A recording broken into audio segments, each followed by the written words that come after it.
of two birds, a mother bird and her two young ones lived in a forest. एक mother bird और उसके दो young ones एक forest में रहती थी. The mother was killed in a storm and the young birds were separated from each other. जो mother bird थी वो एक स्टॉर्म यानी कि तूफान में मारी गई, आंधी तूफान में. The young birds were separated, और जो यंग वंस थे यानी कि जो उसके बच्चे थे वो सेपरेट हो गए यानी कि अलग अलग हो गए, बिछड़ गए. फ्रॉम ईच अदर, एक दूसरे से. Each found a different home, और दोनों का ही अब जो होम था, घर था, वो अब अलग अलग हो गया था.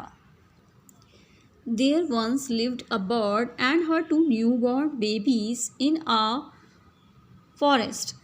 देयर यानी कि वहाँ पर एक बार क्या हुआ, एक बर्ड थी जो कि अपने दो न्यूबॉर्न यानी कि नए जन्म लिए हुए बच्चों बेबीज़ के साथ इन अ फॉरेस्ट, एक जंगल में रहती थी. They had a nest in a tall shady tree and there the mother bird to care of her little ones day and night. तो रात दिन वहाँ पे एक टॉल सा यानी कि ऊंचा शेडी ट्री यानी कि जो छायादार ट्री था. And there the mother bird, वहाँ पर मदर बर्ड जो थी वो केयर करती थी अपनी छोटे छोटे बच्चों की, दिन रात केयर करती थी, उनकी देखभाल करती थी. One day there was a big storm. एक बार क्या हुआ कि एक दिन बिग स्टॉर्म यानी कि आंधी आई, आंधी तूफान आया एक बहुत बड़ा. देयर वॉज थंडर, और थंडर लाइटनिंग, लाइटें जो बिजली चमकती है जो आसमान में वो चमकने लगी. एंड रेन, और बारिश होने लगी. एंड द विंड ब्लो, और जो हवा थी वो बहुत ज़ोर ज़ोर से चलने लगी. डाउन मैनी ट्रीज, और उस विंड ने बहुत सारे जो ट्रीज थे उनको डाउन यानी कि उनको गिरा दिया. The tall tree in which the birds lives also came down, और जो उस ब्रांच पर यानी कि एक शाखा पर जो चिड़िया रहती थी वो भी क्या हो गई, केम डाउन, नीचे गिर गई. A big heavy branch hit the nest and killed the bird, और एक बड़ी सी जो ब्रांच थी वो उस नेस्ट पे गिरी, और जो उनकी मदर बर्ड थी वो उसमें मर गई, killed. Fortunately for the baby birds the strong wind blew them away to the other side of the forest. लेकिन उस विंड की वजह से क्या हुआ, एक स्ट्रॉन्ग विंड आई और वो जो दोनों बच्चे थे वो फॉरेस्ट के दूसरे हिस्से में जाकर ब्लू यानी कि उड़ गए. One of them came down near a cave. एक जो था वो कहाँ गिरा, जाके एक केव यानी कि गुफा में जाके वो गिर गया. Where a gang of robbers live, जहाँ पे कि गैंग ऑफ रॉबर्स यानी कि जो डाकू होते हैं उनका गैंग, रॉबर्स का गैंग था वहाँ पे, वो रहता था. द अदर लैंडेड आउटसाइड अ ऋषिज आश्रम, और जो दूसरा था वो कहाँ गिरा, जाके वो एक ऋषि के आश्रम में जाकर गिर गया, लिटिल डिस्टेंस अवे, जो कि वहाँ से थोड़ा दूरी पर था. Days past and the baby birds became big birds. जैसे जैसे दिन बीतते गए उसके बाद क्या हुई, वो जो चिड़िया के जो बेबी थे वो बड़े हो गए, अब बर्ड्स बन गए. वन डे, एक दिन, the king of the country came to the forest to hunt. एक दिन एक राजा जो था उस कंट्री का वो वहाँ पर शिकार के लिए उस जंगल में आया. ही सॉ अ डियर, उसने एक हिरन को देखा. एंड रोड आफ्टर इट, और वो उसके पीछे उसको शिकार करने के लिए गया. It ran deep into the forest, और वो भागते भागते फॉरेस्ट में, जंगल में अंदर तक, भीतर तक चला गया. Followed by the king. Soon the king lost his way, और जो किंग था उसने अपनी जो वे थी, रास्ता था, वो उसने उसको खो दिया. And didn't know where he was, और अब उसे नहीं पता था कि वो अब कहाँ पे है. He rode on for a long time till he came to the other side of the forest. बहुत देर तक वो क्या हुआ, वहाँ पर भटकता रहा, और बहुत मुश्किलों से उसको वो फॉरेस्ट की दूसरी साइड में जाकर पहुँचा. वेरी टायर्ड बाय नाउ, अब वो बहुत टायर्ड, थक चुका था. He got off his horse, वो अपने हॉर्स में से, घोड़े पे से उतरा. And sat down under a tree, और एक ट्री यानी कि पेड़ के नीचे जाकर वो बैठ गया. स्टूड नियर अ केव, और जो कि कहाँ पे थी, उस गुफा के पास थी. सडनली ही हर्ड, अचानक से उसने सुना, अ वॉइस क्राई आउट, एक वॉइस सुनी जो कि जिसमें से कैसी आवाज़ आ रही थी, क्विक हरी अप, जल्दी करो, there someone under the tree, कि इस ट्री के नीचे कोई है. Come and take his jewels, और इसके ज्वेल्स जो है वो ले लो. ज्वेल्स यानी कि जो रत्न होते हैं वो ले लो. एंड हिज हॉर्स, और इसके घोड़े को भी ले लो. हरी, और else he will slip away, इससे पहले कि वो सोए तुम इसकी जो चीज़ें हैं, स्लिप अवे, सॉरी, इससे पहले कि ये यहाँ से जाए, इससे पहले तुम इसके ज्वेल्स और जो इसके घोड़ा है इसको तुम ले लो. द किंग वॉज अमेज, तो जो राजा था वो अमेज हो गया, आश्चर्यचकित रह गया. ही लुक्ड अप, उसने ऊपर देखा. And saw a big brown bird, एक ब्राउन बर्ड थी.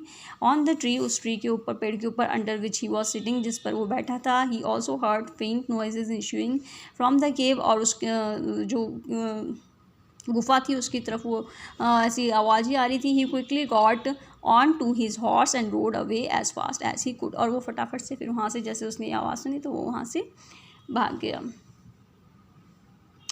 The king was amaze to hear a similar voice again. अब फिर से क्या हुआ, उस किंग ने ऐसे ही आवाज़ सुनी। He came to know the birds true story, तो वो उस बर्ड्स की ट्रू स्टोरी था उसको जानना चाहता था। ही मैट द ऋषि, वो ऋषि के आश्रम में गया। Explain the behaviour of each bird, और उसने जो बर्ड्स का बिहेवियर होता है हर एक बर्ड्स का वो उसको एक्सप्लेन किया। Soon he came to a clearing which looked like an ashram. अब वो क्या हुआ, एक आश्रम जो था उस पर उसने देखा, उसको देखा, उस आश्रम को देखा। इट वॉज द ऋषिज आश्रम, वो एक ऋषि का आश्रम था। The king tired his horse to a tree and set down in its shade, और वहाँ पे भी उसने क्या किया, घोड़े को अपने बांधा एक ट्री के नीचे और वो उसकी छाया में जाके बैठ गया। Suddenly he heard a gentle voice, लेकिन इस बार उसकी जो वॉइस थी वो उसने जो सुनी वो एक जेंटल वॉइस थी। अनाउंस, और उसने अनाउंस किया वेलकम टू द आश्रम, और उसने इस तरह से अनाउंस किया कि वेलकम टू द आश्रम, कि आपका आश्रम में स्वागत है। Sir please go inside, please अंदर आ जाइए, अंदर चले जाइए एंड रेस्ट, और यहाँ पे जाके रेस्ट कर लीजिए। The rishi will be back soon, और जो ऋषि हैं वो बहुत जल्द आएंगे। There some cold water in the pot, और पॉट में कुछ ठंडा पानी है। प्लीज़ मेक योरसेल्फ कंफर्टेबल, अपने आप को कंफर्टेबल कर लीजिए। The king looked up and a big brown bird in the tree, और उस जब किंग ने ऊपर देखा तो वहाँ पर भी एक उसने ब्राउन बर्ड उस ट्री पर देखी। ही वॉज अमेज्ड, वो फिर से आश्चर्यचकित हो गई। This one looks like the other bird outside the cave, वो जो थी वो बिल्कुल उसी की तरह थी जैसे कि उसने उस गुफा के बाहर देखी थी। He said to himself loudly, उसने अपने आप से कहा, you are right sir, answered the bird, he is my brother, कि वह मेरा भाई है। But he has made friends with robbers, लेकिन उसने अपने फ्रेंड्स जो हैं वो रॉबर्स को बनाया है। He now talks as they do, अब वो वैसे ही करती है जैसे कि वो उसे करने के लिए कहते हैं। He doesn't talk to me, और वो मुझसे बात नहीं करती एनी मोर। अब just then the rishi enter the ashram, और उसी वक्त ऋषि जो है एंटर करते हैं आश्रम में। Welcome sir, he said to the king, please come inside and make yourself at home, तो ऋषि वेलकम करते हैं उस किंग का और बोलते हैं प्लीज़ अंदर आ जाइए और अपने आप को कंफर्टेबल कर लीजिए, और घर की तरह ही बिल्कुल इसको आप समझिए। यू लुक टायर्ड, आप थके हुए लग रहे हैं। रेस्ट फॉर अ वाइल, यहाँ पर कुछ आराम कर लीजिए। Then you can share my food, उसके बाद आप जो मेरा फूड है उसको शेयर कर लीजिए। The king told the Rishi the story of the two birds and how each had behaved so differently, तो राजा ने उन दोनों चिड़ियों की स्टोरी सुनाई और बताया कि इन दोनों का बिहेवियर जो है वो बिल्कुल जैसे कैसे डिफरेंट है, तो दे लुक सो अलाइक, और वो एक दूसरे कैसे अलग अलग हैं। The forest is full of surprises, तो ही सैड, उसने कहा ये जो फॉरेस्ट है वो बहुत से सरप्राइजों से भरा हुआ है। द होली मैन स्माइल्ड, तो वो जो महापुरुष थे वो हंसने लगे and said after all one is known by the company one keeps,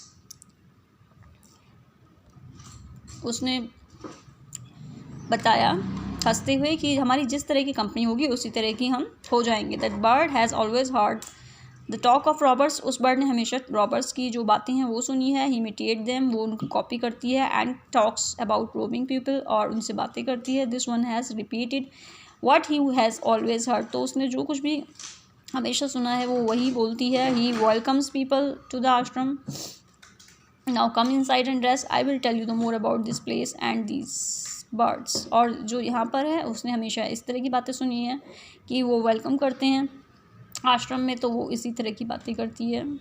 so this is the story and now some question answer. How did the two baby birds get separated? The two baby birds get separated because of storm. Where did each of them find at home? As you heard the story, they found their home in two other directions. One is from the cave and the other one is from the ashram. What did the first bird say to the stranger? First bird say stranger that quick, hurry up, there's someone under the tree, come and take his jewels and his horse, hurry up or else he will slip away. What did the second bird say to him? The second bird welcomed to the ashram and said, sir, please go inside and rest, the rishi will be back soon. There's some cold water in the pot, please make yourself comfortable. How did the rishi explain the different ways in which the birds behave? The holy man smiled and said, after all, one is known by the company one keeps. Which one of the following sums up the story best? A bird in hand is worth two in the bush. One is known by the company one keeps. A friend in need, a friend indeed. is one is known by the company one keeps.